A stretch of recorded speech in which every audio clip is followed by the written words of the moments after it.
ఒక చిన్న చీమి గురుపు మలాశయం దగ్గరలో తరచూ ఏర్పడుతూ తగ్గుతూ వస్తుందా? మీరు ఎక్కువగా సిట్టింగ్ లేదా డ్రైవింగ్ చేసే పనుల్లో ఉంటారా? ఎక్కువగా చికెను మటను తినే అలవాటు కూడా మీకుందా?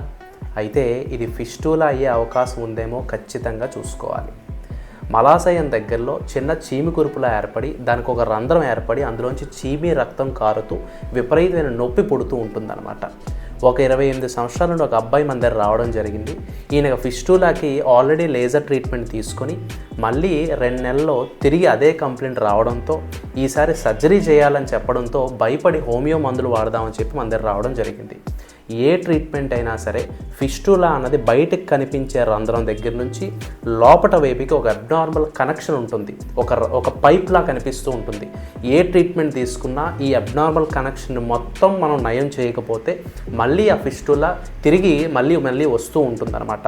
హోమియోపతిలో వీటిని సమూలంగా ఎటువంటి సర్జరీస్ లేకుండా పూర్తిగా గొట్టం ఏదైతే అబ్నార్మల్ ట్రాక్ కనిపిస్తుందో అంతటినీ కూడా పూర్తిగా మందులతో మనం నయం చేయొచ్చు.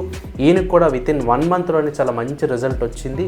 పెయిన్ డిశ్చార్జెస్ అన్నవి ఎర్లీగా 1 వీక్ 2 వీక్స్ తగ్గిపోయినా కూడా ఆ రంధ్రం మొత్తం మూసుకునేంత వరకు మనం ట్రీట్మెంట్ కంటిన్యూ చేయాలి. అలా చేస్తే తిరిగి రిటర్న్ అయ్యే అవకాశం ఉండదన్నమాట. సో హోమియోపతి ట్రై చేయండి, మంచి రిజల్ట్ వస్తుంది. Thank you.